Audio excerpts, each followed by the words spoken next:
Hai semuanya, perkenalkan nama saya Mutia Zara Iriansyah dari kelas 11 MIPA 1 absen 19. Jadi di sini saya akan konsultasi monolog Dokter Jawa.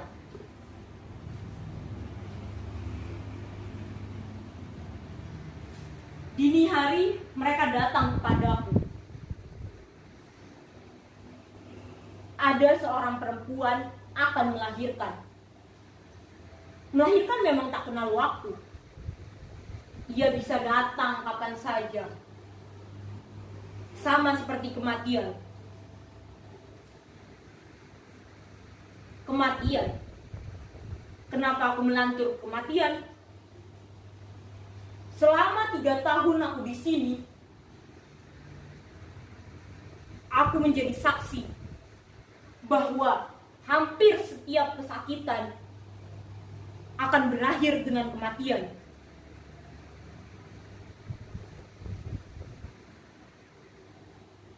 Kalian tahu, hukum keseimbangan itu tidak berlaku di sini.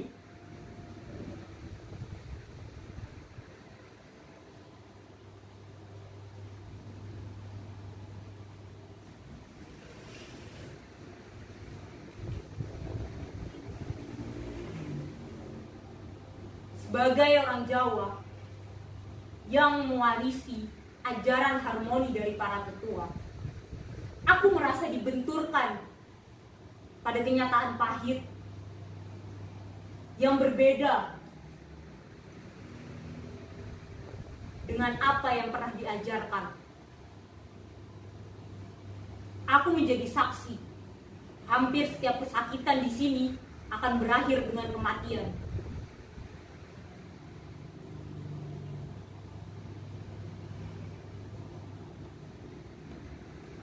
Seharusnya aku sebagai dokter bisa menjadi pencegah kematian. Aku tahu aku bukan malaikat penyelamat. Tetapi kegagalan demi kegagalan membuatku ingin meninggalkan profesi ini. Kembali menjadi orang biasa.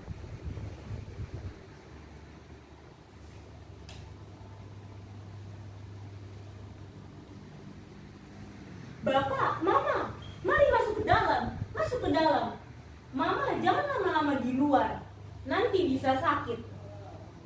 Kita periksa dulu sebentar ya, Ma. Bapak, kau tunggu di luar saja. Sebentar ya, Ma. Kandungannya aktif.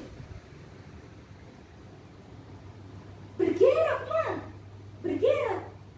Loh, Bapak mau dibawa kemana? Bapak!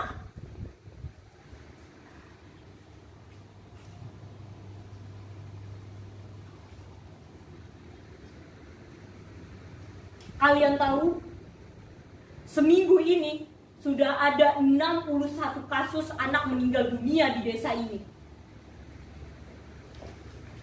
Koran memberitakan sebagai kasus gizi buruk terburuk sepanjang sejarah modern ini.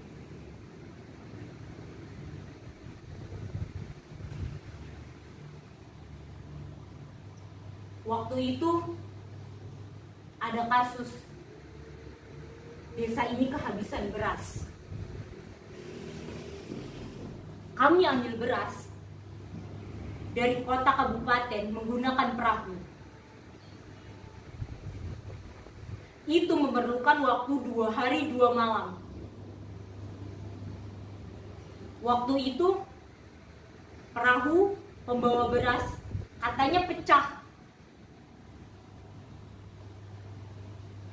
Dan kalian tahu, orang-orangnya dimakan buaya. Dan beras hanyut di sungai. Tetapi anehnya, orang-orang datang ke puskesmas. Mereka tuding aku sebagai pelaku semua ini.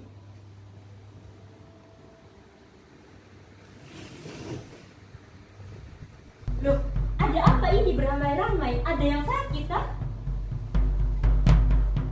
Bapak Timo, ada apa ini Bapak Timo? Tolong jelaskan. Ingat, Bapak Tibo sebagai kepala suku bicara paling keras. Ia bilang begini,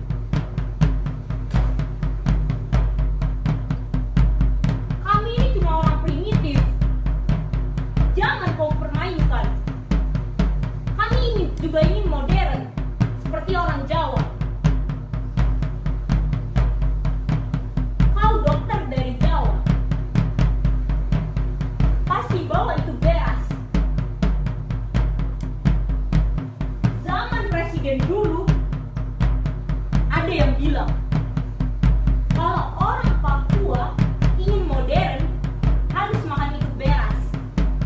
Kami tak mau lagi makan itu sagu. Sagu berarti penderitaan. Kami tak ingin menderita. Karena kami juga ingin modern seperti kau.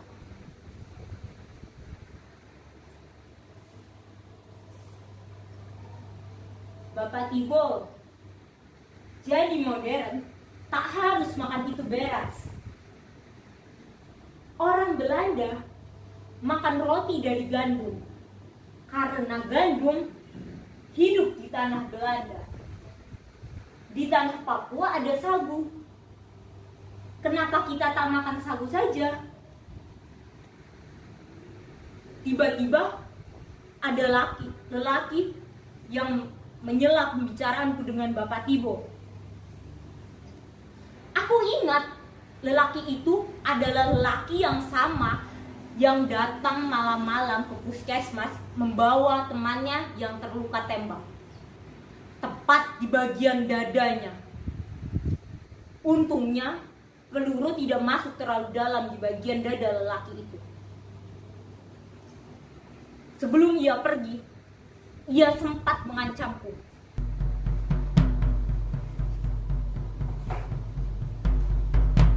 Jangan dokter kasih mati ini teman. Kenapa ia tak bergerak? Saya bisa kasih dokter mati.